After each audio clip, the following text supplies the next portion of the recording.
Guys welcome back to channel. അപ്പൊ നമ്മൾ new year ആണല്ലോ, നമ്മൾ വാട്ടർ ബലൂൺ പൊട്ടിച്ച് ന്യൂ ഇയർ ആഘോഷിക്കാൻ പോവാണ്. അതാണ് ഇന്നത്തെ വീഡിയോ.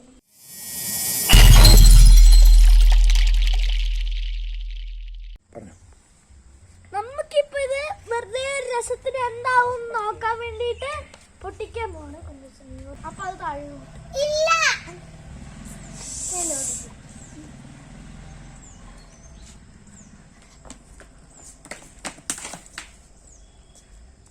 അപ്പൊ നമുക്ക് പടക്കമൊന്നും മേടിക്കാൻ പോകാൻ പറ്റില്ലല്ലോ. അപ്പൊ നമുക്ക് വീട്ടിൽ തന്നെ വാട്ടർ ബലൂൺ നിറച്ചിട്ട് നമുക്ക് ഇത് വെച്ച് ആഘോഷിക്കാം കേട്ടോ.